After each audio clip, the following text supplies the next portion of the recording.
aussi assis en train de vouloir à ce que ça soit le pasteur le coupable, n'est-ce pas? Que ça puisse être lui l'assassin de Maman Blanche. Nous mettons tout en œuvre pour confirmer, affirmer qu'il est responsable de sa mort. Mais peut-être qu'on se trompe. Peut-être que nous sommes à côté de la plaque. Peut-être que le monsieur est juste pris au piège. Ici, je vais vous ramener des éléments qui vont vous permettre au fait de réfléchir. Ça va vraiment nous faire réfléchir énormément parce que dans cette histoire, nous avons vraiment besoin de beaucoup réfléchir avant de parler, avant de s'exprimer. Au risque de condamner la mauvaise personne et de laisser les innocents dehors. Mais encore, j'ai reçu un appel de la famille de Maman Blanche. Oui, nous avons discuté, nous avons échangé. Ce qu'ils m'ont dit, c'est ce que je vous explique.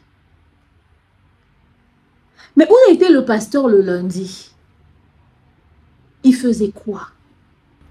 Qu'est-ce qui explique que l'acte de décès qu'il a reçu en sa possession puisse avoir autant d'incohérences? Et même lui-même n'est pas avoir des exactitudes ou encore de l'exactitude en ce qui concerne, bien évidemment, le jour où il atterrit là où sa femme a perdu la vie. À ce jour, il y a des témoins. Il y a des gens qui se présentent comme témoins. L'avoir vu prendre le vol. Avoir été avec lui dans l'avion. Qui ont constaté son attitude. Je vais vous mettre ces témoins-là ici.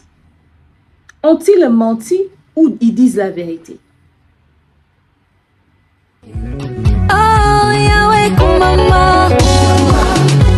Oh, Yahweh, Kumama, na Yahweh. Elombe, Yahweh, Kumama. Libanga na talowe, Kumama, na Yahweh.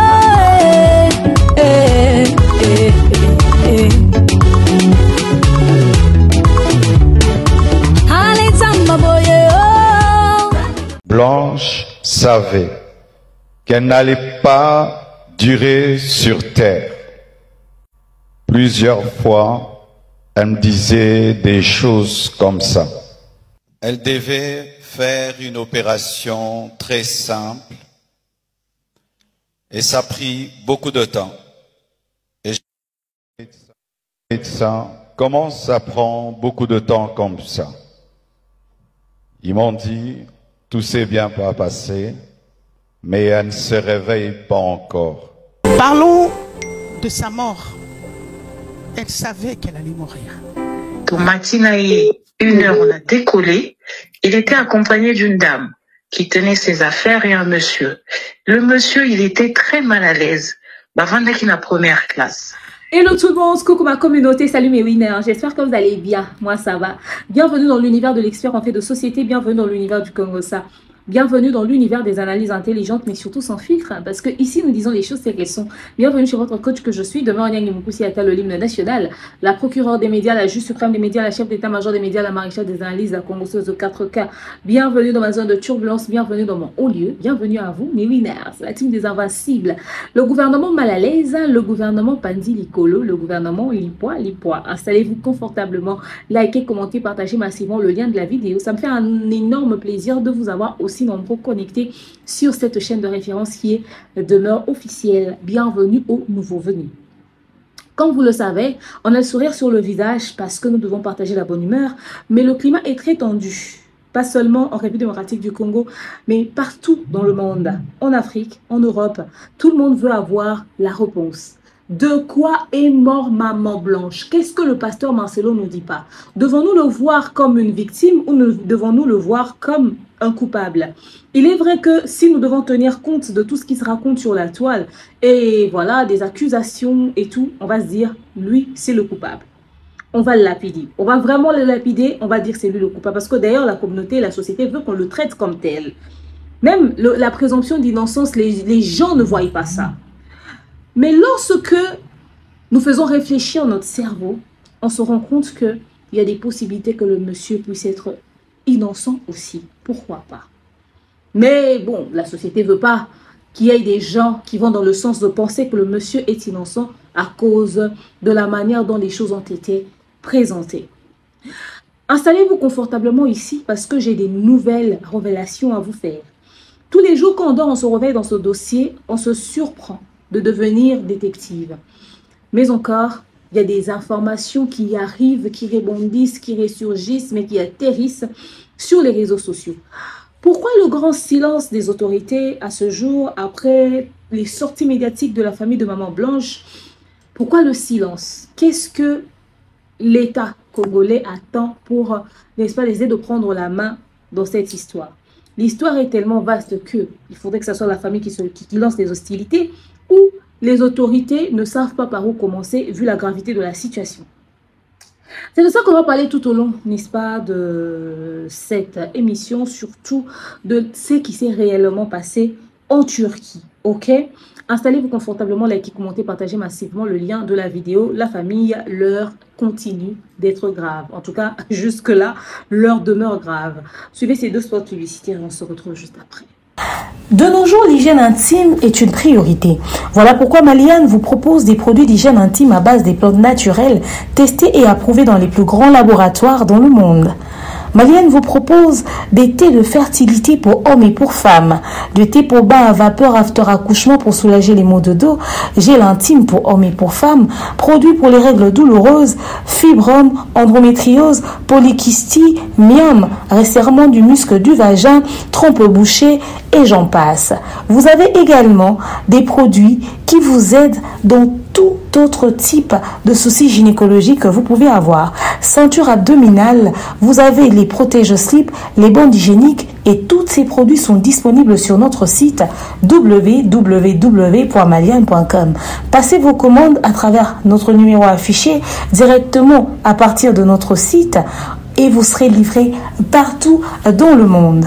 Maliane, pour une hygiène intime parfaite. Kotinda mbongo na facilité et commune Lissanoé grâce à TapTapSend. Et oui, ma communauté, vous êtes en Europe, au Canada, aux États-Unis et vous souhaiterez envoyer de l'argent vers la République démocratique du Congo ou le Congo-Brazzaville, c'est très simple. Téléchargez l'application TapTapSend, demandez le numéro de téléphone de la personne à qui vous voulez envoyer de l'argent et rassurez-vous que cette personne a Orange Money, M-Pesa, Airtel Money ou MTN Money. Prenez l'identité de la personne qui est enregistrée, notez-le correctement et surtout, mettez le numéro de compte associé à votre carte. Mettez par la suite le montant que vous souhaiterez transférer à cette personne. Retenez ceci, dans un système, il y a code promo. Ce qui est code promo demeure, DEMEURE. Tanguyo okosala envoi ya kotinda mbongo okofuta kaka. 0 frais de transfert. Ndekona akoyama mbongo en toute quiétude à partir ya téléphone naé et cette personne pourra se diriger dans n'importe quel shop au coin de son avenue sans avoir besoin d'un code. Juste aller et retirer rapide, fiable, sécurisé et très simple. Tout cela grâce à TapTapSend. Avec TapTapSend, pas de problème de connexion, pas de retard. Une fois au Tindi et commis, tu tapes et tu sends. Code promo demeure. Recommandez-le à tous vos proches. TapTapSend. Ah, l'équipe en tout quoi. Voilà, nous sommes de retour, n'est-ce pas, dans notre moment d'échange, de partage, d'analyse. Comme je vous l'ai dit dernièrement, j'aime le fait qu'on échange énormément, n'est-ce pas, dans les commentaires. À chaque émission, je vous vois venir réagir, donner des avis contraires, accepter, tolérer les avis des autres. Mais comme vous le savez, pour ceux qui viennent d'arriver sur cette chaîne, ici, nous prônons, n'est-ce pas, le respect. Produits d'infertilité, les produits Maliane sont toujours disponibles sur notre site le www.maliane.com. Maman Maliane est là pour vous, n'est-ce pas? Gel intime pour hommes et pour femmes, produits pour règles douloureuses, fibrome, trompe bouchée, kyste des ovaires, infertilité. Oui, nous avons des thés d'infertilité, enfin de thé de fertilité pour les personnes qui ont des problèmes d'infertilité. Donc, ceux qui veulent concevoir, bref. Les hommes et les femmes, les thés sont disponibles sur notre site www.malienne.com. Si vous ne savez pas accéder au site, c'est pas un problème. Mon numéro est affiché là. Je réponds aux appels. Je vous passerai les coordonnées directes de Maman Malienne. Comme ça, vous savez l'avoir au téléphone. Et elle peut, n'est-ce pas, ou encore elle pourra vous donner des très bonnes orientations à ce sujet.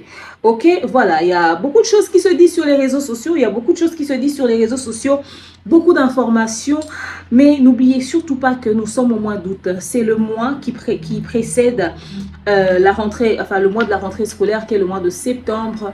Vous avez de la famille, des gens avec à qui vous voulez envoyer de l'argent en RDC pour la rentrée scolaire, la rentrée académique. C'est très simple. Téléchargez l'application TapTapSend, suivez la procédure et arrivez au niveau du code promo. Vous mettez le code promo par excellence, le code promo de rêve, le code promo, mais...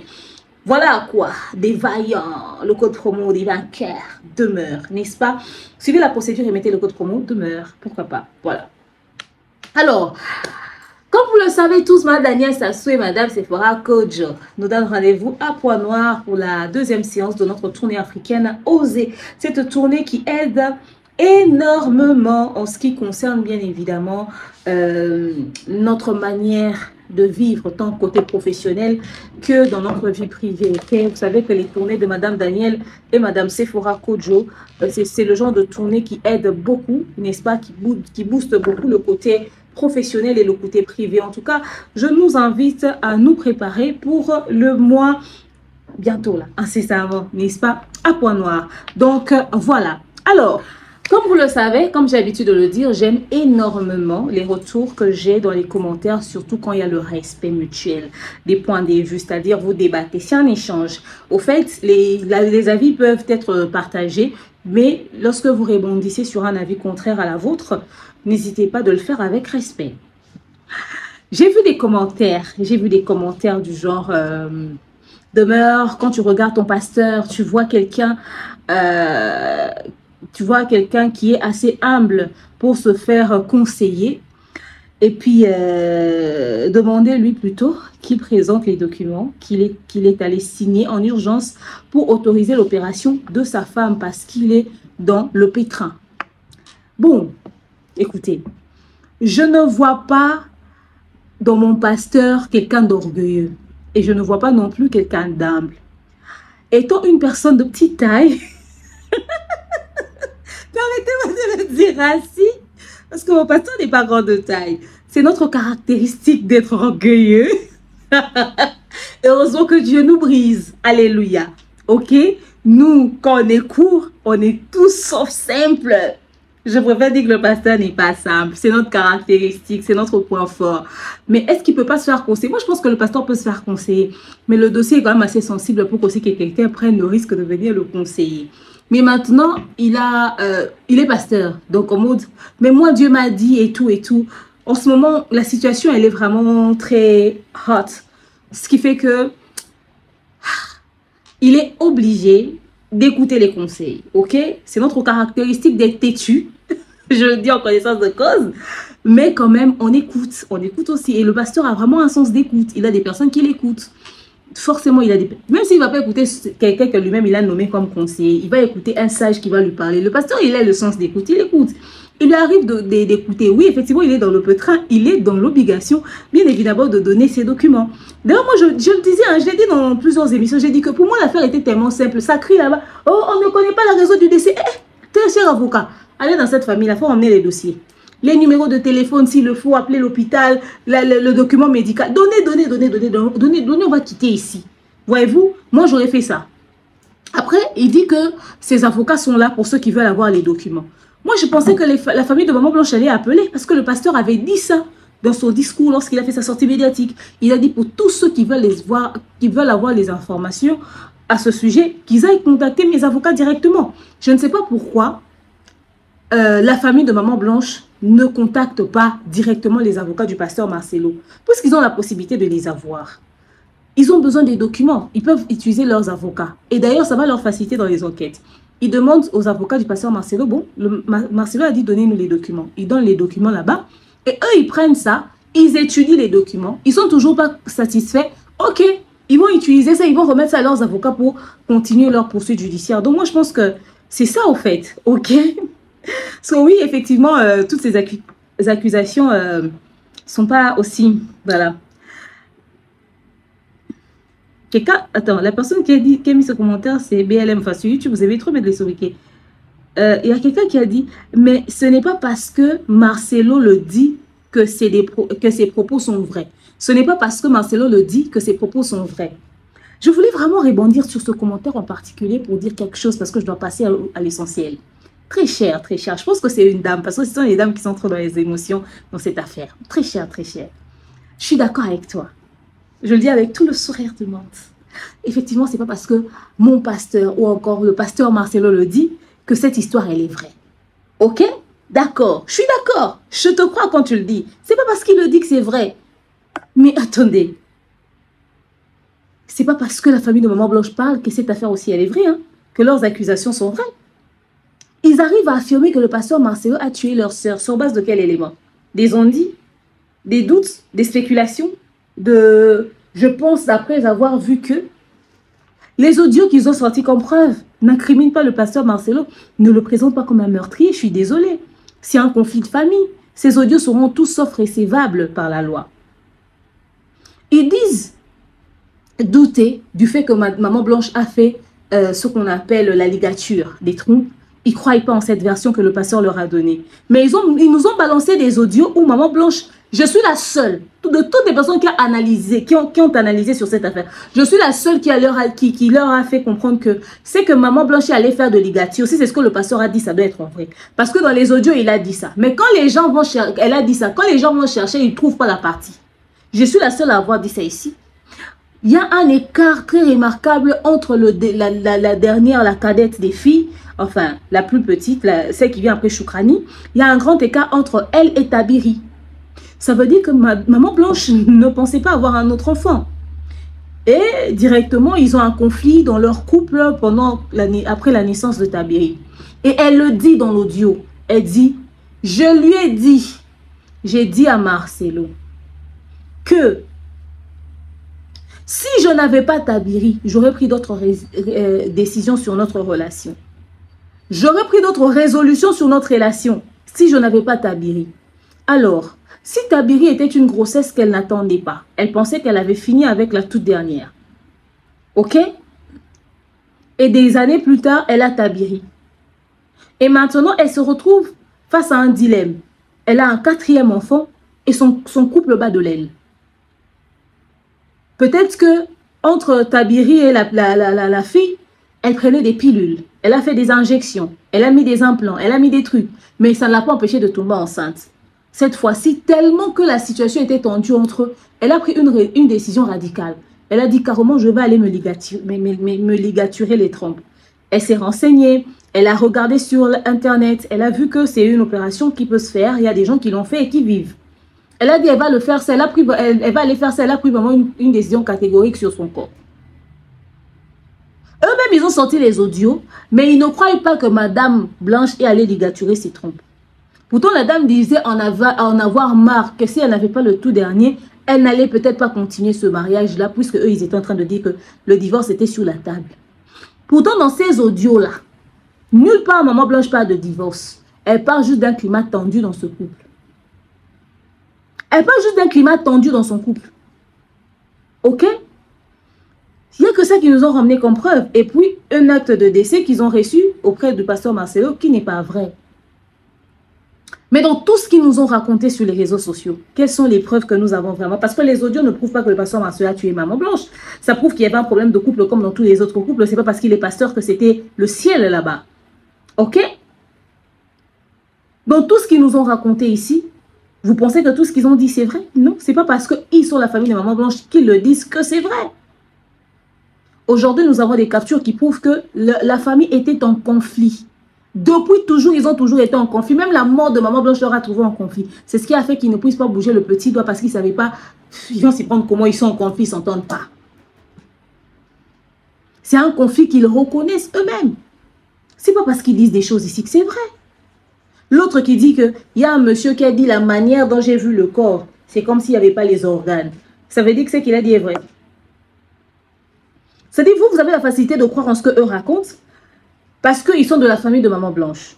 Ils ne sont pas maman blanche, hein. Ils sont de sa famille. Ils ne sont pas la concernée. Mais le concerné parle de lui, vous dites que ce n'est pas parce qu'il le dit que c'est vrai. Il est vrai qu'il y a des incohérences sur certains points, mais accordons-lui aussi le bénéfice du doute. Si on arrive à accorder le bénéfice du doute à ceux qui pensent que rien qu'à cause des propos de maman blanche dans l'audio, il y avait déjà un document de divorce sur la table. Ok?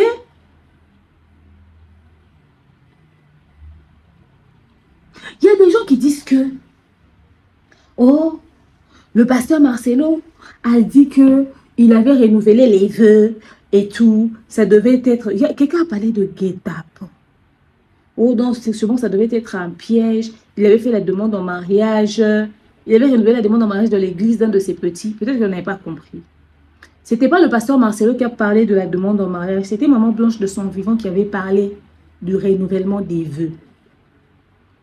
C'était dans leur église où je ne sais pas moi quoi, il y avait une personne qui présentait ou qui, une journaliste ou je sais moi qui leur posait des questions sur l'amour véritable. Et Maman Blanche disait qu'elle vit l'amour véritable. Parce que après leurs 18 ans de mariage, le pasteur Marcelo a fait un renouvellement des vœux. Et elle a accepté, elle a dit oui. Le pasteur, d'ailleurs même elle disait, je peux vous dire que je parle, le mari était même gêné, il ne savait pas ce qu'elle allait dire. Elle a balancé cette histoire-là. Le pasteur a fait ouf. Sûrement qu'il sait qu'il y a eu des dossiers dans leur couple. Alors pour elle vit un amour véritable. C'est parce que son mari avait fait un renouvellement des vœux avec même une bague. Elle l'a dit elle-même. Et après ça, tout allait bien dans leur couple. Et c'est comme ça que le pasteur Marcelo maintenant raconte et dit, d'ailleurs, elle vous a parlé des renouvellements des vœux. Je suis allée prêcher dans l'église d'un de mes enfants, de mes fils, et c'est qu'on m'a remis comme enveloppe. Parce qu'apparemment, vous avez écouté ce qu'il disait, mais au fait, il y a un problème chez nous. C'est que lorsqu'on a déjà catégorisé une personne, on l'a mis quelque part, tout ce que la personne dit, on refuse d'écouter ce que la personne dit dans la manière dont il le dit. Non. Il a dit ceci. Je suis allée prêcher dans l'église d'un de mes fils. Et une fois là-bas, on m'a remis mon enveloppe de serviteur. Ok? Parce que quand tu pars prêcher quelque part, on te remet une enveloppe. Quand on lui remet son enveloppe de serviteur, le monsieur prend l'enveloppe. Il prend l'argent qu'il y avait à l'intérieur, il part acheter une bague en diamant. Il vient faire un renouvellement des vœux à sa femme. C'est ce qu'il était en train de raconter. Mais la personne qui nous a parlé de ces renouvellements des vœux-là, c'est Maman Blanche. Voilà pourquoi je vous ai tout. Voilà pourquoi il a parlé des audios sortis du contexte et dans le temps, au fait. Moi, je vous ai parlé des audios antidatés. Donc, ces audios-là datent de la période où ils étaient en conflit. Mais après ça, ils ont même fait la paix. Il y a eu renouvellement de vœux. Ils ont changé même de bague, au fait. Bref, c'est ça. Je pense que ça, je vous en avais déjà parlé. Effectivement, c'est pas parce que Pasteur Marcelo dit des choses que c'est vrai. Mais c'est pas non plus parce que la famille de Maman Blanche dit des choses que c'est vrai. Ça veut dire que nous avons besoin des enquêtes. Parce que eux, ils disaient, ouais, on est sorti pour telle chose, parce qu'on va avoir la vérité. Mais si vous suivez leur sortie médiatique, ils ont commencé à parler de la vérité sur la mort de Maman Blanche que quand la communauté s'est soulevée. Et puis, ils en ont parlé, parce que quand vous regardez leur première sortie, ils parlaient de la vérité sur la mort de Maman Blanche. Ils en parlaient peut-être 5-10 minutes maximum. Mais sur une sortie de 50 minutes, 5 minutes pour parler de la vraie raison du décès, 45 minutes pour parler des divers en rapport avec Maman Blanche et le pasteur Marcelo et le fait qu'ils n'ont pas reçu leur part d'argent. Pareil, ce n'est que quand maintenant la communauté a décelé ce truc, et ça commence à aller dans tous les sens. C'est monté, elle est bien, elle est ceci, elle est cela. La communauté, oui, vraiment, elle est morte de Maman Blanche. Ça s'est fait rapidement. La communauté a commencé à se soulever. Maintenant, ils ont commencé à s'asseoir sur la raison du décès. Allez vérifier toutes leurs sorties médiatiques. Vous allez voir qu'au départ, ce n'était pas le point majeur, le point principal ou la vraie raison. D'où le pourquoi il est possible que ça soit vrai ce que le pasteur dit concernant leur demande d'argent. Parce que qu'on se dise une vérité, depuis que le pasteur a parlé de 800 000 $, est-ce qu'ils sont sortis pour contredire l'information? Non. Pourtant, ils ont passé leur temps à sortir pour contredire. Hein. Et puis, une question majeure que vous devez vous poser. Si on leur avait remis tous les biens comme ils le demandaient, les montres, les sacs et les 800 000 balles, est-ce qu'aujourd'hui on allait être assis pour entendre qu'on ne connaît pas les raisons du décès de Maman Blanche? Anyway, c'est pas ça le sujet du jour. Je ne vais même pas continuer. Donc je pense que bref, ils vont tous parler, mais nous voulons que justice soit faite. Parce qu'on se demande, si vraiment l'objectif c'est la recherche de la vérité ou si c'est le fait que de toute façon notre soeur est décédée, elle ne reviendra pas et puis toi tu ne veux pas nous donner une grosse somme pour qu'on passe à autre chose. Donc voilà. Alors, la famille. Commençons le sujet du jour. Je pense que dans la journée, vous avez suivi une émission que j'ai faite sur cette affaire de plainte de la famille de Maman Blanche. Je reviens sur l'affaire des incohérences du pasteur. Ça peut être dû à quoi? Beaucoup de choses, beaucoup d'informations, beaucoup de trucs qui se racontent sur la toile. Mais nous sommes à la recherche de la vérité. Qu'est-ce qui s'est réellement passé au fait? Qu'est-ce qui s'est réellement passé? Quand est-ce que le pasteur est arrivé? Parce que, comme vous le savez, le pasteur a donné 2 versions. Le pasteur en a donné même plus de 2. Je pense que dans la transition, je vous ai mis les éléments. Trop d'incohérences, on ne comprend pas, on se pose des questions. Parce que le pasteur ne nous a pas aussi rendu service de ce côté-là. On a des informations qui ne vont pas trop ensemble. Maintenant, ce qu'il y a, c'est que pendant que nous sommes en train de réfléchir sur les incohérences, moi, je suis victime de certaines informations fausses sur moi, ok, dans cette communauté. Oui, il y a beaucoup de choses fausses à mon sujet qui ont été racontées. Les gens prétendent qu'ils ont des preuves, mais qui n'ont jamais balancé. Moi, je peux croire à ce que beaucoup d'informations qui se racontent puissent être faux parce que j'ai été victime de ça. Mais il y a une dame qui est montée quand même dans Panel. Il y a une dame qui est montée dans Panel. Cette dame vient de nous faire une révélation. Il y a une dame qui était montée dans un live, la période où Maman Blanche était décédée. La dame qui était venue dire, oh, sa fille étudiait avec Choukrani et sa fille lui aurait dit que, voilà, Choukrani lui aurait dit que Maman Blanche, on l'a fait une chirurgie de trucs ici, de la gorge. Maintenant, j'ai oublié comment on appelle même cette maladie-là. Goitre. Et non, pas goitre. Anyway, vous connaissez le nom. Maintenant, je me suis dit, j'ai dit, bon, beaucoup d'informations fausses apparaissent sur la toile, mais l'information de cette dame-ci m'a fait, moi, réfléchir, parce qu'il y a l'acte de décès que la famille de Maman Blanche n'arrête pas de brandir ici, comme un acte qui ne serait pas crédible, ok? Que le pasteur aurait menti, que les informations qu'il y a à l'intérieur, ok, sont des informations fausses. Le timing, tout, rien de vrai. Maintenant, il y a une dame qui monte dans le panel. C'est cette dame-là qui secoue même, C'est cette dame-là qui secoue même les informations dans nos têtes. Cette dame ramène une histoire, une hypothèse. Si elle a menti sur l'homme de Dieu, maman, tes enfants seront maudits. Tes ancêtres seront maudits même s'ils sont déjà en squelette. Toi-même, tu seras maudit jusqu'à la 4e génération parce qu'on ne joue pas avec un homme de Dieu. Parce que ce que tu es venu dire a ramené sujet à réflexion. Nous sommes en train d'aligner les réflexions comme ça à ce sujet. Maintenant, si on tape à côté, je sais que les gens vont accuser l'homme de Dieu, vont le traiter d'escroc, d'aventurier, de tous les noms, pendant qu'il sera en train d'être humilié. Son humiliation sera ta malédiction. Mais en attendant, comme on a besoin des réponses aux questions qu'on n'a pas, on prend d'abord ton hypothèse. Parce que si tu dis que tu as été là, forcément le monsieur il était dans un avion avec quelqu'un. Il n'est pas monté, il n'a pas pris de jet privé. La dame l'a dit ceci. Suivez. Pour matin, 1h, on a décollé. Il était accompagné d'une dame qui tenait ses affaires et un monsieur. Le monsieur, il était très mal à l'aise. Bavandaki na première classe. Et arrivé en Turquie, ce voyage, arrivé à Paris. Dans la Kitty, Bissozoké Transit, lui là, il n'arrivait même pas à sortir de l'avion. Il était mal au point. Et Kakaye a buni avec la dame qui le tenait, à Simbi la document, mais on pouvait même pas imaginer qu'il y avait quelque chose. Nous, on suppose que il était déjà au courant. Donc, Bengakiye, Toya Kosilisa, Makambo et Salima qui déjà la Turquie. On a pris le même avion. Lundi, pas dimanche, lundi. Donc, deuxième version de Yangone Solo. Deuxième version, Solo, il a pris l'avion lundi.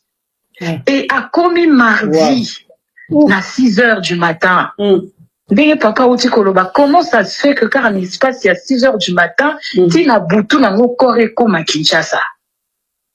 C'est ça le problème. À Zouaki, avion lundi, tous qui n'a pas camarade, n'a pas le bien, toujours Zouakou, avion à Moussa Yanzambe, c'est que voler aux bien. On a rigolé. Il a rigolé aussi, le gars. Puis on va la première classe, mais il était accompagné, il n'était pas seul. Il était accompagné. Mais des va-et-vient, dans la première classe, puis sur la deuxième. Mais Kokitanaye, c'était très difficile. Il était pâle, il était mal au point, tout rouge. Il était débraillé, il n'était pas bien du tout. Donc voilà ce que je voulais seulement dire. Quand vous l'avez entendu si bien, vous savez non, c'est l'heure de la lecture. La dame dit que elle, quand elle a entendu la deuxième version du pasteur Marcelo lors de sa prédication, elle a dit voilà. Parce que jusque-là, elle ne comprenait pas ce que le pasteur racontait dans sa première version. Elle a pris l'avion, elle le confirme, elle le reconfirme. Le pasteur est en business class avec les gens, n'est-ce pas, de son équipe. Il avait une dame, un monsieur qui portait ses affaires. Le pasteur était en business class et ils ont pris ensemble le lundi. Elle allait en France, le pasteur atterrissait en Turquie. Donc, ils ont eu droit de transiter en Turquie. Quand elle a vu le pasteur dans l'avion, le pasteur n'avait pas l'air bien. Il avait l'air agité. Il n'était pas trop dans son assiette. Le pasteur avait l'air inquiet, préoccupé, tout rouge. Avec les gens de son équipe qui n'étaient pas tranquilles. Comme s'il y avait un problème. Mais eux, ils ne pouvaient pas s'imaginer qu'il y avait un tel problème. Du coup, c'était le lundi. Hein. Ils étaient dans l'avion en business class. Il n'avait pas l'air bien. Mais souvenez-vous que c'est ce lundi-là, dans la nuit, que le pasteur nous a posté les deux lions. Un qui regardait de face et l'autre qui avait pris le couteau dans derrière, les deux lions dans le dos. Les deux lions que je vous poste là. Il dit, ils sont arrivés en Turquie. Le pasteur a atterri. Il devait descendre de l'avion, eux, ils continuaient. Elle dit, le pasteur était tellement dans un sale état qu'il était arrivé en Turquie. Le pasteur était tout rouge comme la tomate. Jusqu'à le pasteur n'arrivait même pas à descendre de l'avion. Le monsieur n'arrivait tellement pas à descendre de l'avion. Il avait du mal à descendre. C'est comme s'il savait qu'une fausse nouvelle, une mauvaise nouvelle l'attendait là-bas. Finalement, il n'avait pas de choix. Il est descendu. Et c'est après que, elle, en atterrissant, plus tard dans la journée, elle apprend le décès de Maman Blanche. Mais quand elle écoutait les versions qui s'est racontées sur les périodes, les occasions de décès, elle trouvait qu'il y avait des incohérences parce qu'elle était avec le monsieur dans l'avion.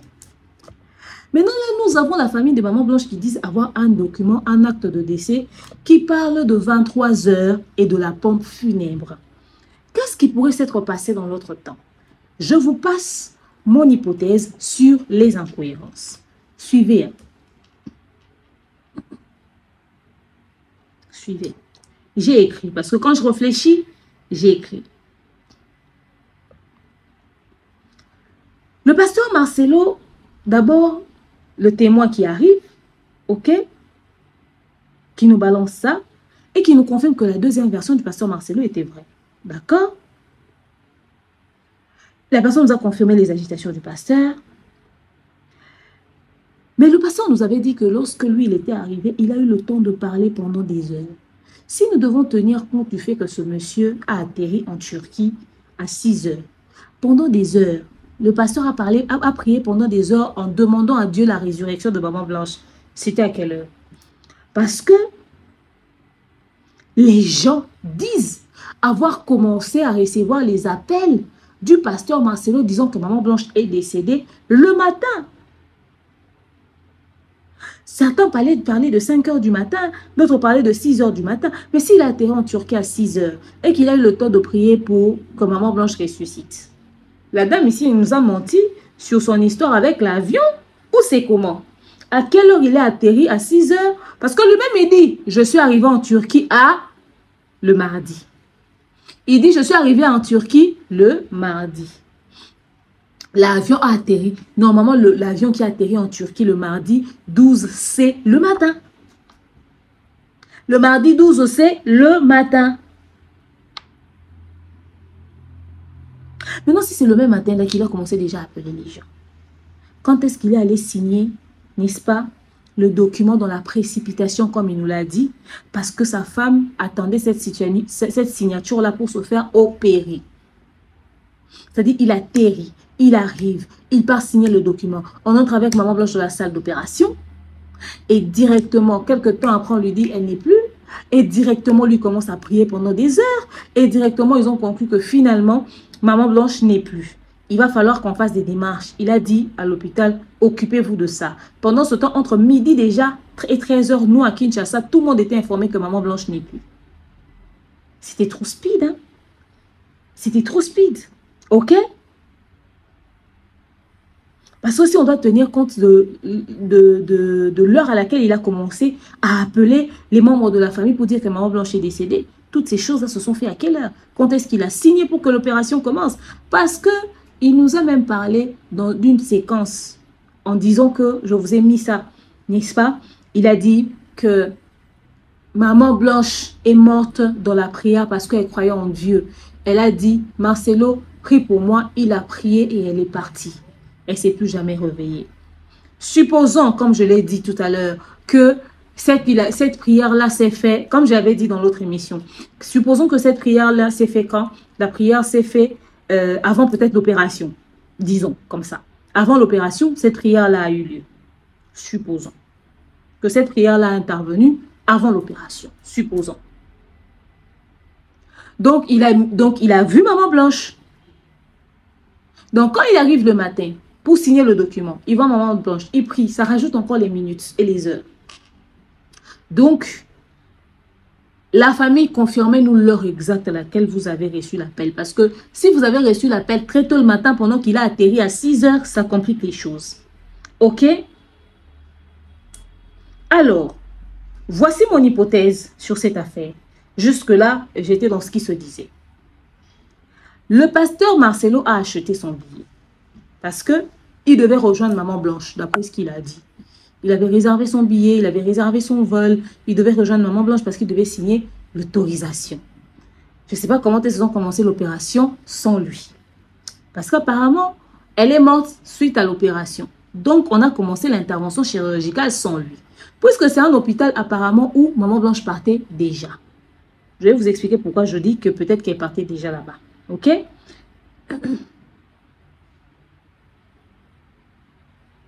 Il est censé rejoindre sa femme le mardi. Et l'intervention, c'était pour le lundi. Parce qu'il a atterri le mardi matin et puis nous avons tous eu l'information le même mardi. OK? Pendant qu'il était encore à Kinshasa, Maman Blanche devait se faire opérer. Elle avait les autorisations de son mari. Tout. Ils ont parlé avec les docteurs. Maman Blanche devait se faire opérer le lundi. C'est mon hypothèse.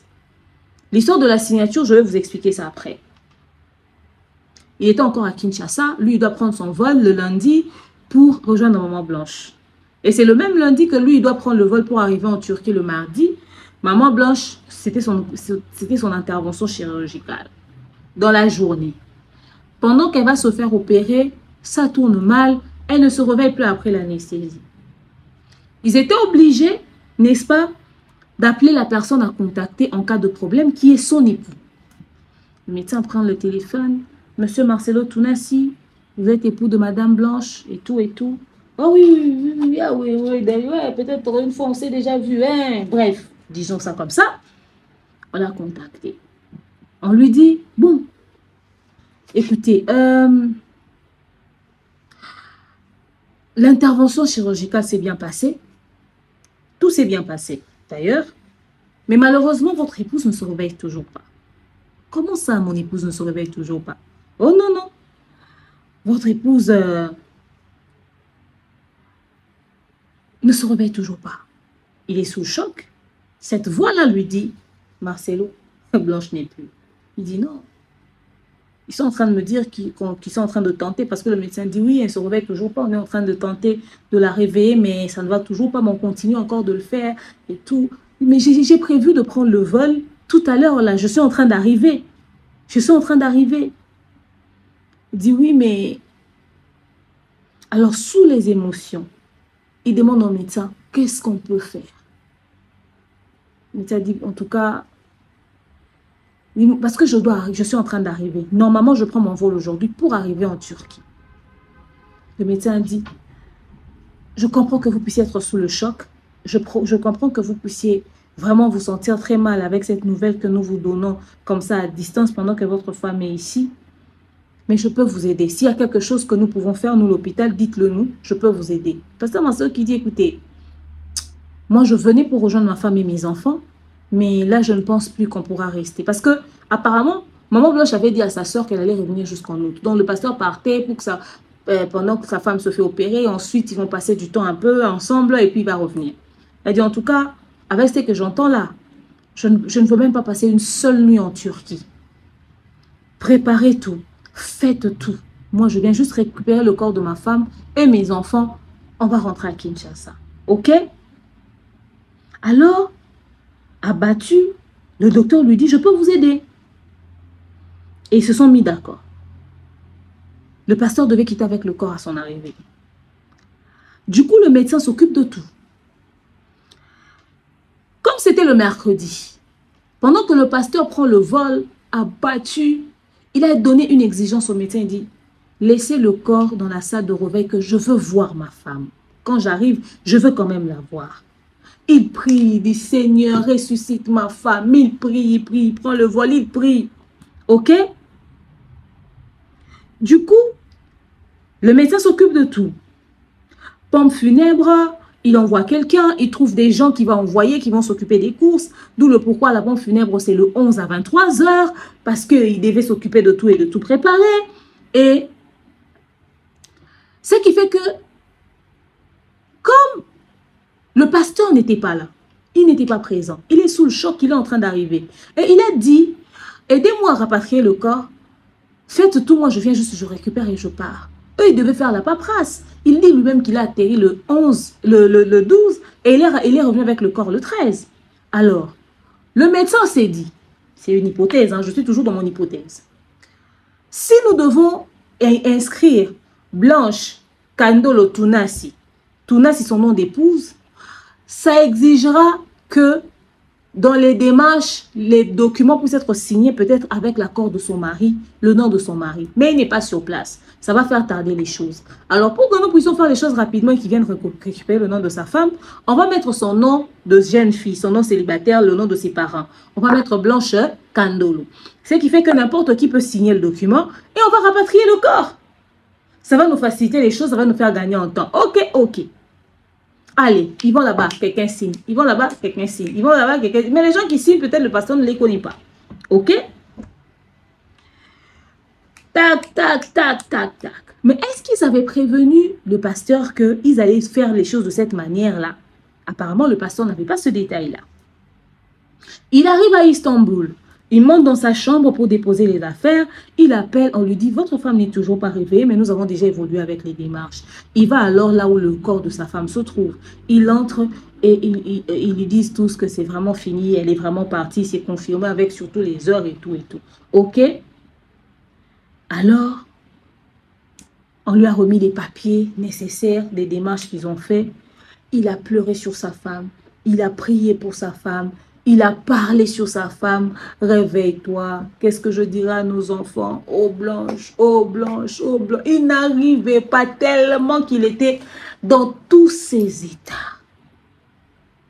Il a même essayé d'ouvrir les yeux de sa femme comme il le disait dans la salle de réveil. Il a tout fait, ça n'a pas marché. Maintenant, quand on lui remet les papiers, il se rend compte que sur les papiers, surtout qu'il était avec des gens, ces gens se rendent compte que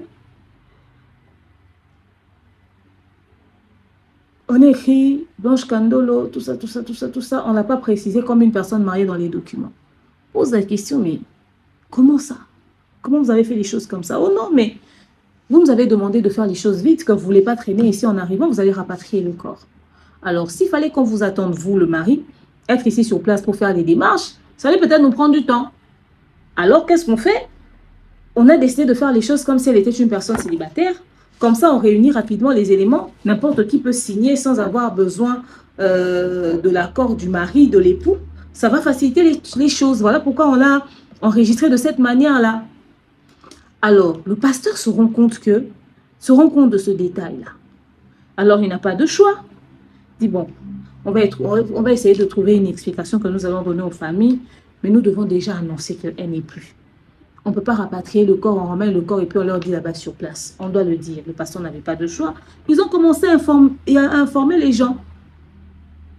Mais il était obligé de cacher cette information, ces détails-là, qui n'étaient pas présents, que voilà, sa femme a fait l'opération sans qu'il puisse signer, sans qu'il puisse être présent, sans qu'il puisse donner son accord, et puis les choses se sont fait, les démarches et tout. Ça c'était son secret à lui. Et peut-être les 2-3 personnes avec qui il était. En tout cas, je suis dans mon hypothèse. Ok? Il refusait. Ok? Il a caché la vérité et les documents aussi. Alors, il ne voulait pas être mal jugé, hein? Moi, je me dis, comme ça. Comme c'est un secret qui pèse, comme c'est un secret lourd, d'où les incohérences peut-être. Ce qui fait que quand il explique, dans les détails qu'il doit donner, dans les exactitudes des dates, tellement que c'est un arrangement qu'ils ont fait et que c'est un mauvais menteur, voilà peut-être qu'il n'arrive pas. Il n'arrive pas à gérer. Ça, c'est une hypothèse. Maintenant, le pasteur n'étant pas présent et sous les émotions, il se dit que, d'après les explications du docteur, elle a fait une crise suite à l'opération. Sûrement que c'est pas la première fois pour eux, n'est-ce pas, d'aller dans cet hôpital-là. Donc, du coup, le pasteur avait la facilité de croire à ses médecins parce que ce sont peut-être des médecins qui suivent déjà Maman Blanche. D'où le pourquoi, d'ailleurs, il a fait confiance en leur laissant faire les démarches. Il se dit, ils vont bien faire les démarches, ils connaissent le couple, ils vont le faire, elle va souvent là-bas, c'est leur patiente et tout. Ok? Il a fait confiance, ils ont tout fait et il s'est contenté de la version du docteur qui était, voilà, elle a fait une crise après l'opération, elle ne s'est pas réveillée, c'est une crise cardiaque, on a fait le contrôle, on a vu que c'était une crise cardiaque et tout ça, tout ça. Maintenant, ce qui fait que lui, il a fait confiance à cet hôpital-là. Il a fait confiance à ce docteur-là. Mais malheureusement, cette fois-là, les choses ne se sont pas passées comme ça se passe habituellement. Dans la mesure où il y a eu une négligence médicale ou encore une erreur médicale. Mais il n'a pas eu le temps de vérifier, n'est-ce pas? Et le fait d'avoir laissé l'hôpital, le fait d'avoir laissé à l'hôpital la possibilité ou encore la charge de préparer tous les documents pour qu'ils puissent rapatrier le corps, ça a permis à l'hôpital de dissimuler, n'est-ce pas, leur erreur médicale. Ou encore la preuve de leur homicide, parce qu'ils ont fait les choses d'une certaine manière. Ok? Après, c'est une négligence médicale et tout. Ils ne le savent pas. Ils se contentent de leur version, ils rapatrient les corps et ils remettent le corps à Kinshasa. Parce que, est-ce que le pasteur a vu le dossier? Moi, je me demande, ça c'est les questions que je me pose comme ça. Parce que je me dis, est-ce que le pasteur a eu à lire le dossier médical de Maman Blanche? Ou tellement il était dans les émotions qu'il n'a pas pu ce mardi matin-là?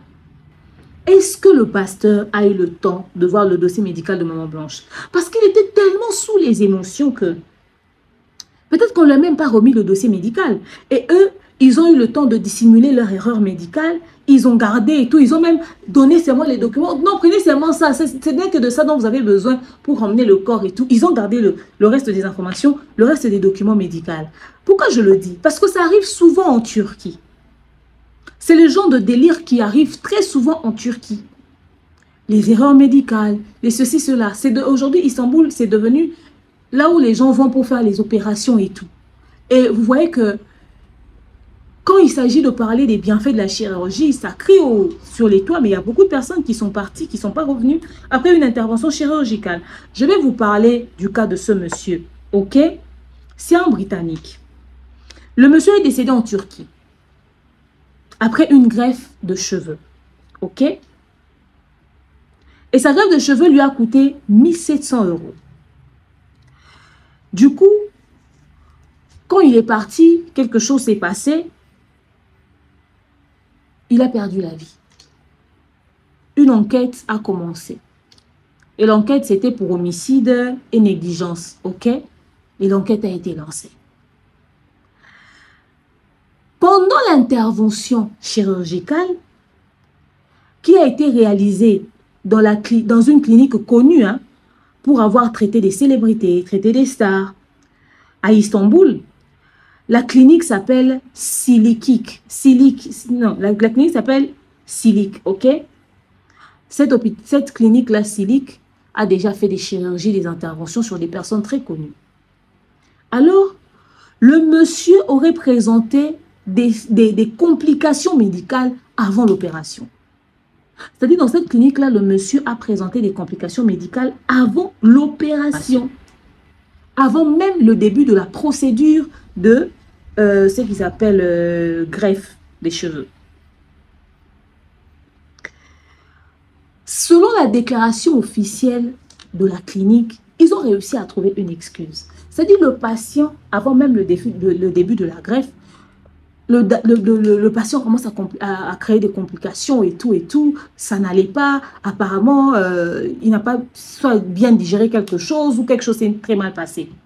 La clinique dit ceci, puisqu'il y a enquête, la clinique donne une information officielle, la clinique dit avoir fait tous les examens post-opératoires, avoir tout contrôlé, avoir tout vérifié. Le monsieur, après tous les tests, son corps pouvait supporter cette opération-là, cette chirurgie-là. Mais apparemment, pendant qu'il voulait commencer l'opération, le monsieur a fait un malaise. Il n'a pas supporté. Et eux, ils se sont entêtés peut-être pour leur argent ou quoi. Ils ont commis une négligence. Ils ont essayé de continuer. Le monsieur a perdu connaissance. OK? Il a perdu connaissance. On l'a ramené à l'hôpital et sur le lit de l'hôpital, il a perdu la vie. On dit que c'est un homicide. Erreur médicale. Quelqu'un a fait je ne sais pas moi quoi. Ils appellent ça homicide, en tout cas d'après les enquêtes. On a même interrogé les personnels de santé, tous ceux qui étaient au bloc, toutes les personnes qui étaient là ce jour-là, ceux qui l'ont reçu, ceux qui ont fait, n'est-ce pas, le contrôle, ceux qui ont planifié, organisé l'opération, tout le monde. On a appelé tout le monde et tout. Et l'enquête est en train de continuer. Le monsieur a payé ses 1700 € pour sa grève. Voilà comment il meurt. Donc, il y a eu une négligence médicale. Il y a eu quelque chose qui s'est passé. Le monsieur n'était qu'un enseignant. Alors, les enquêtes continuent là-bas au niveau de la Turquie. Les autorités turques ont pris la chose en main parce que le monsieur, j'ai noté ça quelque part ici, il est britannique. Donc, il y a eu des demandes et tout ça de l'ambassade britannique qui sont en train de suivre et tout. Voilà, les enquêtes continuent. Les personnels de santé se sont expliqués. Les médecins continuent de s'expliquer. L'hôpital continue de se justifier. Et ils ont compris qu'il y a eu tous ces soucis-là qu'il avait rencontrés dans son dossier médical. Quand il est décédé, ils ont demandé le dossier médical. Il y avait quelque chose qui a été signalé que, ouais, quand on appelle le patient a fait telle chose, ça se note et tout dans son dossier médical. Ils ont constaté qu'il y avait quelque chose qui pouvait leur empêcher de poursuivre justement leur intervention chirurgicale. Mais ils n'ont pas tenu compte de ça peut-être parce qu'ils avaient déjà mis l'argent dans la caisse et tout et tout. Enfin bref, c'est ça. OK? Donc, maintenant, dans un cas comme ça, il faudrait que le monsieur puisse être rapatrié. Maintenant, quand vous laissez à l'hôpital qui est responsable de la mort de d'un membre de votre famille, de votre ami et tout, cet hôpital-là, s'ils sont responsables, ils auront la facilité de dissimuler, n'est-ce pas, les preuves. D'où le pourquoi je me dis, s'il y a des choses comme ça qui se passent en Turquie, qui ne dit pas que peut-être que l'hôpital aussi était derrière la mort de Maman Blanche. Peut-être qu'il y a eu une négligence médicale également. Il y a eu une erreur. Peut-être que la crise cardiaque n'est pas pour rien. Et ce n'est pas la première fois qu'elle part là-bas. Qu'est-ce qui s'est réellement passé? Est-ce que le pasteur a posé la question à ces médecins-là? Est-ce qu'ils ont enquêté? Pourquoi il n'a pas exigé l'autopsie à cet hôpital avant de quitter avec le corps? Ou encore, voilà, demander à son ambassade d'exiger l'autopsie à l'hôpital, je ne sais pas moi, une vérification pour savoir si vraiment l'hôpital n'y est pour rien. Est-ce que le pasteur a eu le temps de voir le dossier médical de Maman Blanche? Est-ce qu'il l'a avec lui ou c'est resté là-bas? Parce que s'il y a des cas similaires, des gens qui meurent après une intervention chirurgicale qui ne se réveillent pas et puis ça tourne mal, ça veut dire que peut-être même que nous avons le même cas, seulement on est en train d'accuser quelqu'un ici. Les innocents sont en train de traîner à Istanbul. Hein? OK? Ça peut être le même cas que le pasteur.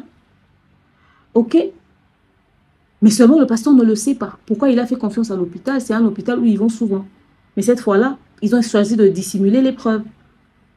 Et peut-être que le pasteur, s'il veut en savoir plus sur les raisons du décès de sa femme, si lui aussi trouve que les choses ont été faites tellement de la rapidité dans cet hôpital-là que c'est suspect et ça lui met dans des problèmes aujourd'hui, il peut aussi lui à son tour mener une enquête.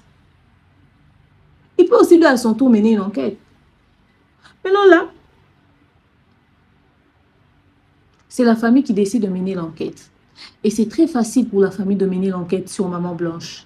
Ça aurait été compliqué pour eux, pour la simple et bonne raison que Maman Blanche était épouse Tounassi. Si toutes les démarches étaient faites avec le nom du pasteur Marcelo, donc Blanche Tounassi, épouse, au niveau de la Turquie, quand ils allaient aller pour faire les enquêtes, on allait leur dire, non, non, cette femme ici est mariée. Avant de mener les enquêtes, il faudrait l'accord de son mari. Ok? Il faudrait que, oh non, mais oui, c'est lui le mari, le coupable et tout ça, voilà, c'est lui que l'on suspecte. Il faudrait qu'il y ait un document qui le prouve. Mais maintenant, là, ils ont carte blanche.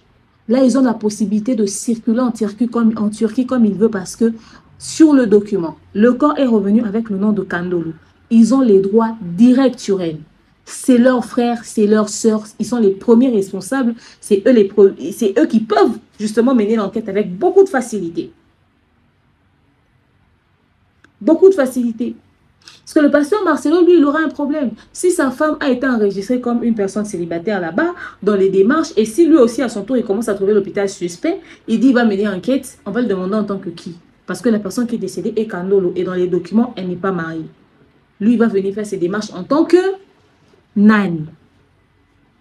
Pour les Kandolo, ça sera plus facile.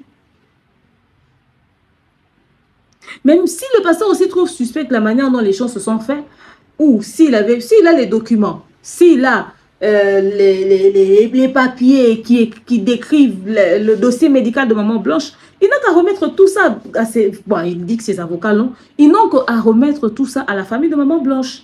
Ça va peut-être leur apaiser, ou encore ça va leur aider de voir un peu plus clair sur l'affaire. Ils auront les bons noms, les bons détails. Mais si la version on dit qu'elle est revenue célibataire, elle est revenue Kandolo, elle est revenue ici, elle est revenue ça, alors c'est compliqué. Tout ce que je vous ai raconté là, c'est une hypothèse. Hein? C'est pas comme si c'était vraiment comme ça que ça s'est passé, mais on tient compte de tout ce que les gens nous donnent comme information et ça nous permet, n'est-ce pas, de réagir. Parce que j'ai reçu un appel. J'ai reçu un appel des membres de la famille de Maman Blanche. Dans cet appel, il m'a été rapporté qu'ils ont reçu une interdiction formelle de retirer le drap qui se trouvait sur Maman Blanche. Quand ils ont vu le corps, effectivement, ils ont vu le corps, mais elle était enroulée jusqu'ici. Et les gens qui étaient là avec le pasteur Marcelo, les gens de la morgue, ils avaient des injonctions très précises à ce sujet. Il est strictement interdit à quelqu'un d'approcher pour toucher le corps. Ils avaient qu'à voir le corps de Maman Blanche. Ils ne pouvaient pas toucher. Peut-être à cause de la chirurgie qu'elle venait de faire. Surtout qu'elle est décédée juste après l'opération. C'est-à-dire, donc il y avait vraiment à peine les soutures sur elle. Hein, les trucs, les fils et tout. Il y avait tout ça. Peut-être que le pasteur ne voulait pas qu'il puisse voir le corps dans cet état-là. Or, s'il avait permis que celle peut-être qui est ceux qui médecin, d'autres disent qu'elle est, oh, Rosalie n'est pas médecin, elle est infirmière. Moi, je suis étonnée. Joujou avait dit médecin. Ah, disons corps médical. Donc, s'il avait au moins permis à elle de voir l'état du corps, elle allait confirmer que, ah oui, on a bien vu qu'il y a eu ouverture à tel endroit, ouverture à tel endroit. Mais la question aussi que je me pose, hein, 2 opérations aussi énormes en une seule journée, c'est trop, non? En même temps, on fait ligature en bas et puis on monte au-dessus, on commence à découper les bras. L'anesthésie était de combien de temps? Est-ce qu'on peut faire ce genre d'opération-là dans la même journée? Enfin, anyway. Mais encore que les gens de la morgue ont reçu une injonction hautement placée qui dit que seul le pasteur ou quelqu'un que le pasteur va confirmer pourra avoir accès au corps de Maman Blanche à la morgue. Tu te permets de laisser quelqu'un parce que je suis la mère des Blanches, je suis la soeur des Blanches, oh, parce que c'est un membre de famille. Tu te fais virer. Tu te fais virer. Ok? Ils n'avaient pas le droit. Comme je vous ai dit, c'était peut-être à cause de l'état du corps. Mais il m'a été confirmé par les membres de la famille qui m'ont contacté. Ils m'ont dit ceci. Que l'information sur le BBL, le pasteur n'a jamais parlé de ça. C'est une information fausse. Le pasteur leur a parlé de ligature et de cette autre chirurgie-là des bras. Mais on ne leur a jamais parlé de BBL. Cette information est fausse.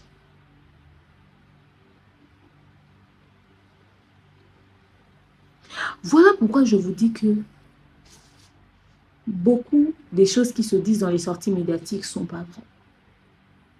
Je ne suis pas en train de vous dire que oh, c'est les membres de la famille qui font le bruit sur Internet. Ce n'est pas eux qui m'ont appelé.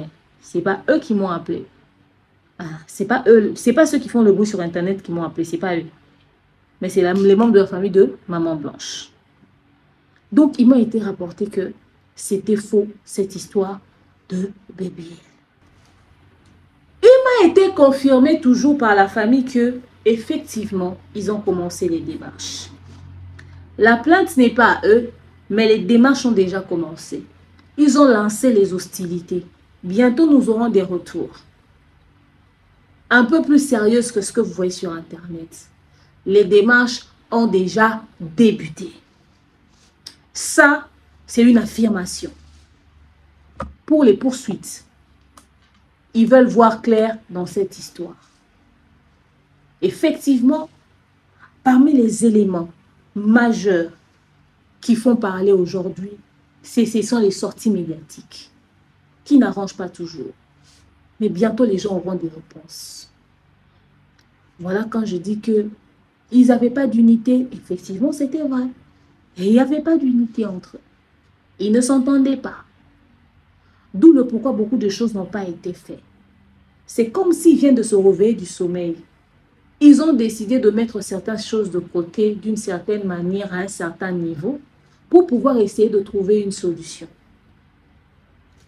Il n'y avait pas d'unité. Ça fait partie des raisons majeures qui ont fait que les choses puissent se passer telles qu'elles se sont passées. Il y a des gens qui m'ont laissé entendre, j'ai vu ça dans des commentaires, j'ai vu ça, j'ai entendu ça j'ai lu ça dans des commentaires, j'ai entendu ça dans certaines sorties médiatiques.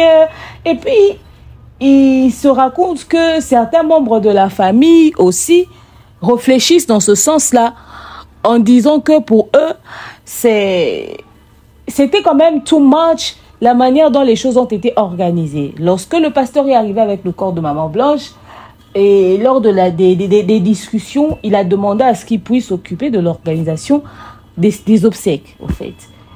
Et d'après ce que j'aurais appris, apparemment, il n'était pas assisté par les membres de la famille. Il le faisait, lui, avec ses équipes et à peine un représentant de la famille, hein, mais c'est pas comme c'était parmi les responsables de la famille comme ça. Alors, la manière dont les obsèques de Maman Blanche ont été organisées, la rapidité même, c'était quand même étonnant, c'était surprenant, c'était choquant, c'était, les gens étaient en mode, mais comment est-ce qu'il fait les choses avec autant de rapidité? Certains pensent même que c'est comme si tout était préparé, tout était fin prêt, tout était déjà organisé. Donc, on attendait juste le jour des obsèques, le jour où elle va mourir, pour, n'est-ce pas, faire le deuil.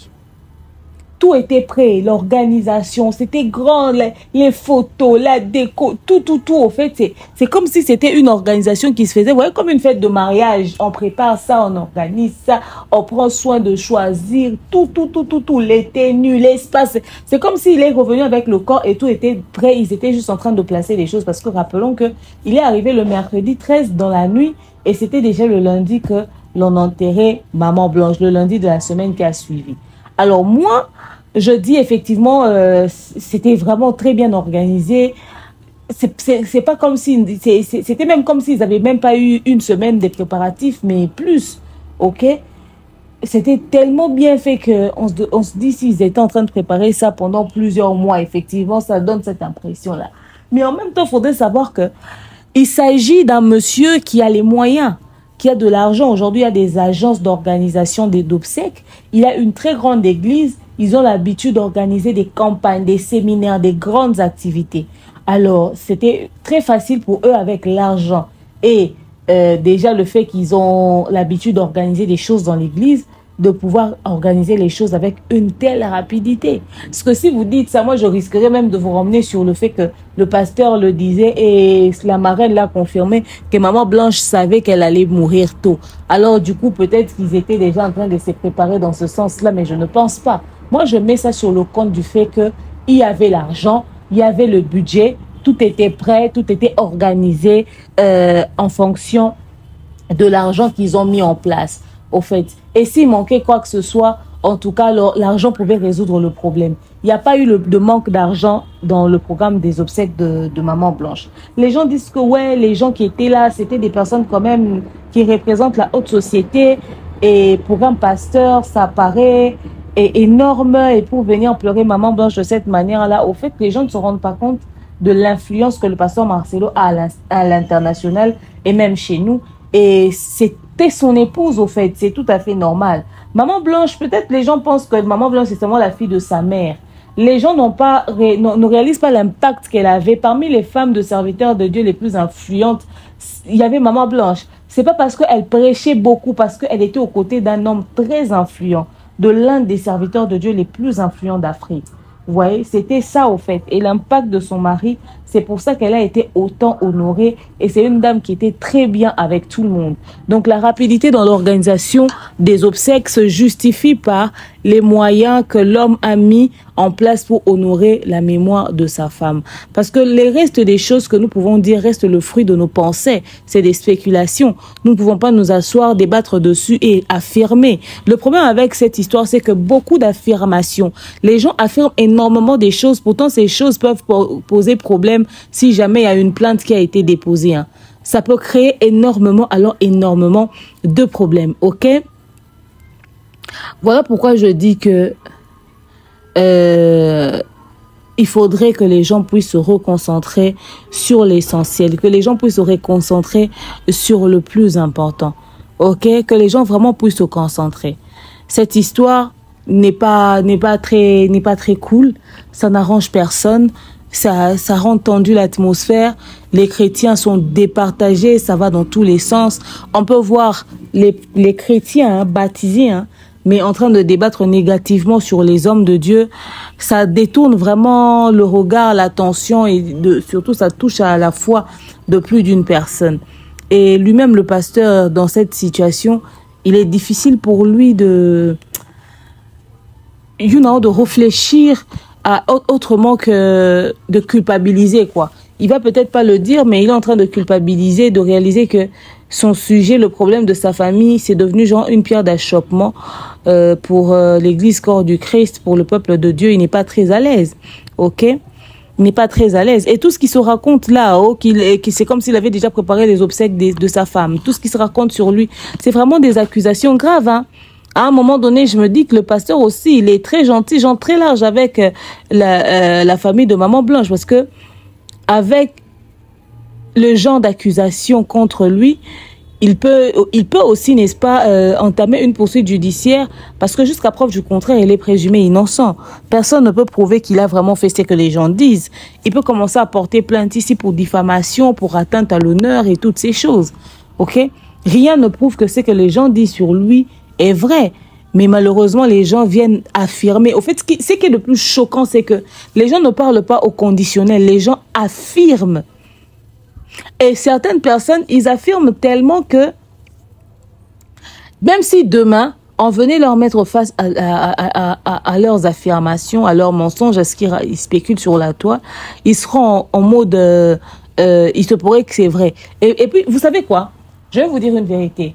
Demain, si on dit que le pasteur Marcelo est innocent, il n'a jamais fait ce qui a été dit sur lui à sa femme et tout, alors toutes ces personnes viendra présenter des excuses. À l'unanimité, tout le monde dira c'est parce qu'il a influence, c'est parce qu'il a des relations, c'est parce qu'il a de l'argent qu'on a étouffé l'affaire. Personne ne voudra le voir comme innocent parce que déjà tout le monde est convaincu qu'il est coupable et les gens veulent le voir en coupable. Même certains membres de la famille de Maman Blanche, beaucoup ne seront pas, n'est-ce pas, convaincus de ce résultat-là. Tout le monde veut que le pasteur Marcelo aille en justice, pas parce qu'ils veulent connaître la vérité.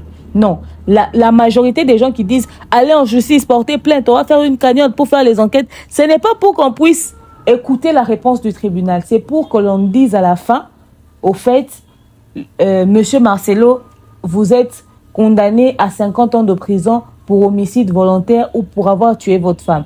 Ils attendent que la condamnation officielle et de le mettre en prison, voir comment est-ce que son église va fermer, toutes les extensions de la compassion vont fermer, comment est-ce que sa vie va basculer et que ça puisse devenir un sujet de débat. Ils attendent que ça. Nous, on dit on veut connaître la vérité, le fin mot de l'histoire, genre, s'il est coupable, il est coupable, s'il est innocent, il est innocent. Mais non, hein, il y a ces personnes qui sont déterminées, eux qui attendent juste la condamnation, en fait. Et si jamais le monsieur n'est pas condamné, que toutes ces accusations s'avèrent être fausses, beaucoup ne seront pas satisfaits. Beaucoup ne seront pas satisfaits. Beaucoup ne seront pas satisfaits. Ok? Et ça déchire le cœur de voir les choses de cette manière-là. Ça déchire énormément le cœur. Et là, des enquêtes vont devoir vraiment être menées parce que ça a l'air d'être un crime parfait si les choses se sont passées comme on le dit. Et sur ça, vous rajoutez encore l'organisation des obsèques, la manière dont ça a été fait, tout ce doute-là, tous ces éléments qui se rajoutent. Mais si le monsieur a fait, mais ça c'est un crime parfait, il est plus que même les gens qu'on voit dans les enquêtes criminelles au fait. Moi, j'aimerais dire ceci à la famille de Maman Blanche. Je pense qu'à ce stade, vous devez suspendre toute demande en rapport avec la répartition des biens. Vous ne faites pas des démarches. Si les avocats réunissent tous les éléments et qu'on peut répartir les biens, ok. Parce que de toute façon, quand vous puissiez attendre la fin de l'enquête, si c'est la même chose là qu'on va vous montrer, c'est la même chose. Mais en tout cas, vous ne faites plus de démarches pour les biens. Puisque votre intérêt, ce ne sont pas les biens. Votre intérêt, c'est la vie de votre soeur qui a été arrachée brutalement. Comme ça, quand la comptabilité va finir, c'est qu'on va vous ramener. Alors, ceux qui penseront pouvoir récupérer, vous récupérez ce que vous allez avoir à récupérer. Mais, montrez-nous que vous êtes concentré sur l'essentiel, qui est la recherche de l'information sur votre soeur. Parce qu'il y a tellement beaucoup d'informations qui se baladent sur Internet. Il est temps que vous puissiez faire à ce que votre soeur puisse reposer en paix. Les choses vont tellement dans tous les sens. Vous devez savoir que la justice ne traite pas les affaires mystiques de sorcellerie. La justice ne traite que les affaires physiques. Donc, vous devez ramener les éléments physiques. Il y a beaucoup des éléments qui se disent sur Internet ici, dans certaines sorties médiatiques, qui ne seront pas recevables par la loi. Il y a beaucoup. Alors, réunissez les éléments nécessaires, le genre d'éléments qui seront recevables par la loi. En tout cas, là, c'était mon hypothèse sur la sortie médiatique, l'affirmation du jour où le pasteur est arrivé. Voilà pourquoi je vais demander au clan du côté du pasteur Marcelo, aidez-nous à avoir la vraie version, les vrais éléments sans tâtonnement. Parce que nous sommes sur les hypothèses. Aidez-nous à avoir les vrais éléments sans tâtonnement. Permettez-nous d'avoir les vraies réponses à nos questions. Surtout, permettez-nous d'avoir des éléments qui vont innocenter l'homme de Dieu. Parce que le pasteur est peut-être accusé à tort. Mais parce que nous n'avons pas des éléments réels. Si lui-même, il donne une version aujourd'hui et puis une autre version demain, ça ne va pas nous aider à l'aider, au fait. Nous voulons l'aider à sortir de cette situation et nous pourrons l'aider que si nous avons des vrais éléments. Alors, permettez-nous à ce que nous puissions en avoir vraiment. Cette histoire ici, c'est même bien que les enfants puissent être soulagés de voir que leur papa n'est pour rien, que les accusations portées contre lui sont fausses, que leur maman est décédée vraiment de suite d'une opération, d'une intervention chirurgicale. Parce que si le pasteur a tous les documents authentiques, réels, et que tout ce qui se dit est faux, alors là,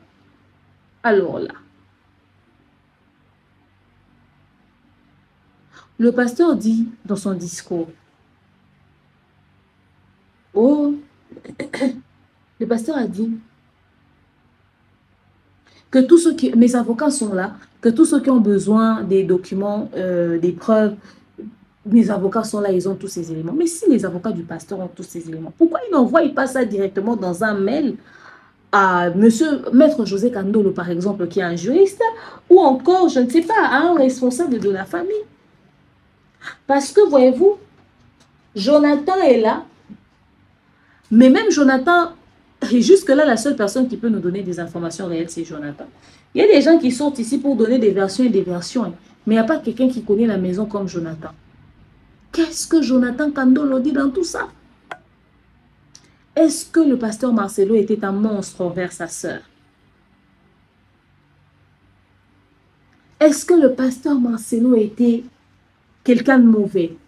Pouvons-nous le voir comme le suspect idéal? Le silence de Jonathan Kandolo, c'est aussi inquiétant. Parce que celui qui a vécu avec eux, il sait dans quel climat sa sœur était. Même s'il ne voyait pas, il ne vivait pas ça, il pouvait entendre ça. Il peut avoir une idée. Et c'est que lui, il sait peut-être une piste de solution. J'espère qu'en famille, il réussit à leur donner des éléments. J'espère qu'en famille, il réussit à leur donner des éléments. Ok?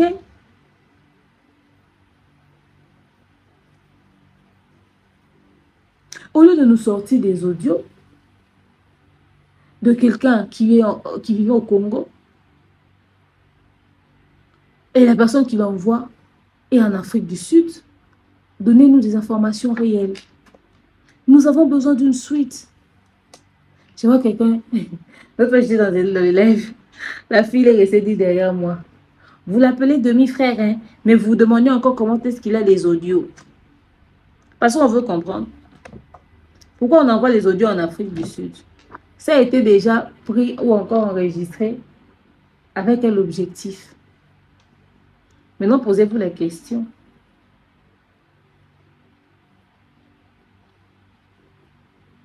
Certains membres de la famille ont reçu ça quand exactement? Les démarches ont commencé. Ils sont en train de contacter, appeler. Mais jusqu'ici, je peux vous affirmer qu'il n'y a pas encore de plainte. Il n'y a pas encore de plainte. Donc, bref, matière à réflexion. Peut-être que le pasteur est victime de quelque chose et il ignore. Il avait fait confiance à l'hôpital pendant que l'hôpital s'est servi de son état de choc pour dissimuler les preuves, pour cacher la vérité, pour ne pas, n'est-ce pas, aller directement à la recherche de la vérité. Peut-être qu'il est victime de ça aussi. Peut-être que Maman Blanche est décédée suite à une négligence médicale. Et malheureusement, le pasteur avait laissé à l'hôpital. Il a dit, le docteur m'a demandé de lui laisser tout gérer parce qu'il a vu à quel point j'étais sous choc.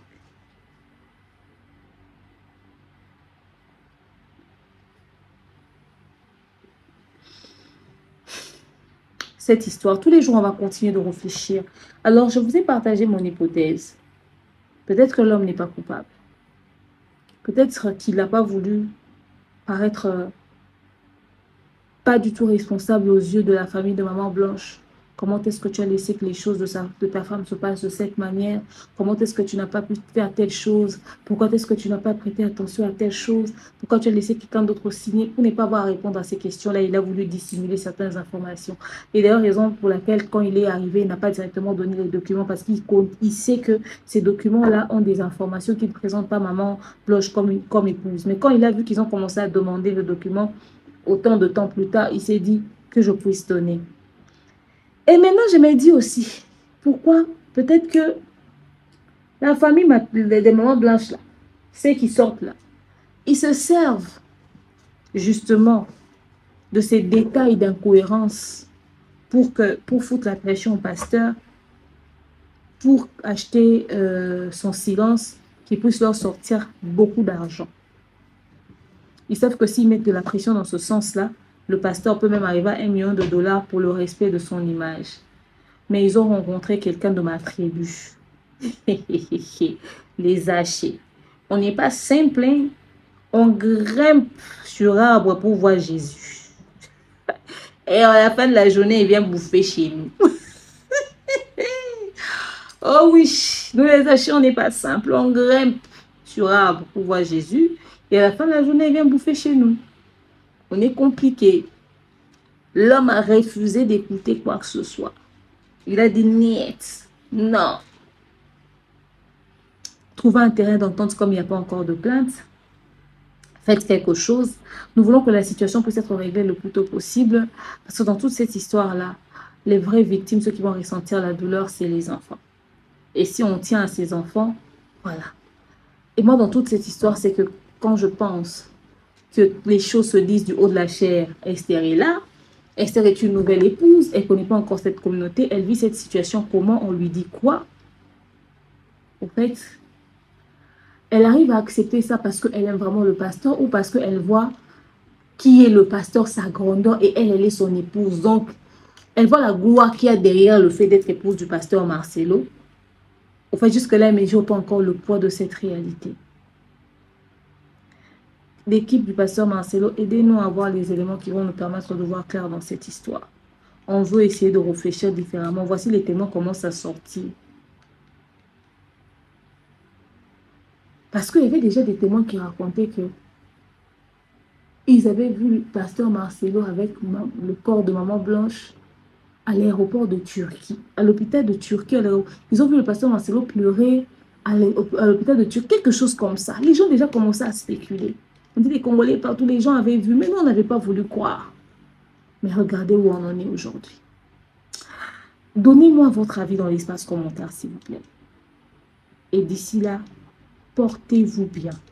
Nous reviendrons encore avec d'autres hypothèses, d'autres analyses et tout. Parce que il y a des ceux qui pensent que le pasteur a laissé des gens faire le sale boulot et lui, il est juste allé après pour faire genre qu'il n'était pas là. Il ne sait pas ce qui s'est passé derrière son dos pour juste récupérer le corps. Il y a tellement beaucoup de choses qui se racontent que si on ne dit pas la vérité très tôt, tous les jours, on continuera d'être choqué. Bon. Peut-être même que le pasteur s'est fait avoir, hein, avec cet hôpital à qui il a laissé toute la responsabilité. Votre avis dans l'espace commentaire. D'ici là, portez-vous bien. Bisous. À demain.